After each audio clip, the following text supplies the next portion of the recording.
কে মাহফুজ আলম? যেন এক রহস্যময় পুরুষ। কে জানতো এই লোকটি হলো ছাত্র বিপ্লবের পেছনের অন্যতম মস্তিষ্ক। এখন তিনি প্রধান উপদেষ্টার বিশেষ সহকারী, আর এরপর থেকে এই বিশেষ সহকারী সম্পর্কে জানতে ফেসবুক, গুগলে ভিড় দেখা গেছে। মাহফুজ আলমের নিয়োগের পর থেকেই তার সম্পর্কে জানতে আগ্রহী হয়ে উঠেছেন অনেকেই। ফেসবুক, গুগলে তার সম্পর্কে জানতে সার্চ করছে হাজার হাজার মানুষ।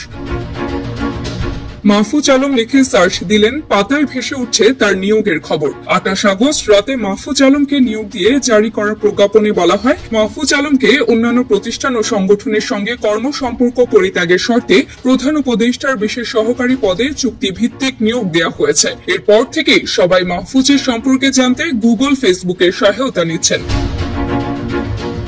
ফেসবুকে শুধু মাহফুজ লিখলেই অটো চলে আসে মাহফুজ আব্দুল্লাহ। নিচে লেখা উঠে পপুলার নাও, অর্থাৎ এই নামে সাম্প্রতিক সময়ে অনেক বেশি সার্চ দেওয়া হয়েছে বা এই প্রোফাইলে অনেক মানুষ প্রবেশ করেছেন। মাহফুজ আলম ঢাকা বিশ্ববিদ্যালয়ের আইন বিভাগের 2015-16 শিক্ষাবর্ষের ছাত্র। তার বাড়ি লক্ষ্মীপুর জেলার রামগঞ্জ উপজেলার ইসাপুর গ্রামে। অনেকেই বলছেন ছাত্র বিপ্লবের পেছনে তিনি ছিলেন মস্তিষ্ক।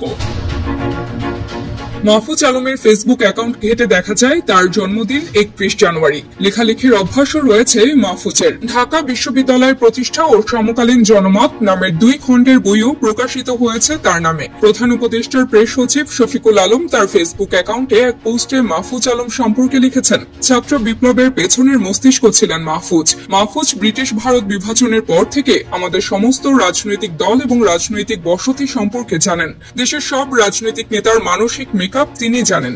রাজনৈতিক ঘটনা এবং কেন তারা সফল বা ব্যর্থ হয়েছে সম্পর্কে তার বিশ্বজনীন জ্ঞান আছে। ঢাকা বিশ্ববিদ্যালয়ের আইনে ছাত্র থাকা অবস্থায় তিনি সংক্ষিপ্ত সাংবাদিকতার কাজ করেছিলেন। 2018 সালের ছাত্র আন্দোলনে আক্তার হোসেন বা আকরাম হোসেন সহ তার বন্ধুরা ব্যাপকভাবে জড়িত ছিল। মাহফুজ ঘনিষ্ঠ ছিলেন কিন্তু কোনো দলেরই ছিলেন না। ঢাকা বিশ্ববিদ্যালয়ের ক্রিমিনোলজি বিভাগের শিক্ষার্থী রবিউল রাফিজ ফেসবুকে লিখেছেন, মাহফুজ আলম 24-এর আন্দোলনের মাস্টার মাইন্ড এবং সমন্বয়কদের সমন্বয়ক। তিনি লিখেন, মাহফুজ আলম আমাদের সবার পরিচিত ফেস। চুপচাপ এবং অন্তর্মুখী স্বভাবের মাহফুজ ভাইকে দেখতাম হলের পুকুরে পাড়ে বসে থাকতে, চুপচাপ জামাইয়ের দোকানে খাবার খেতে। দীর্ঘ 6 থেকে 7 বছরের হল জীবনে কখনোই আলোচনায় আসার মতো কিছু বলতে বা করতে দেখিনি কেউ।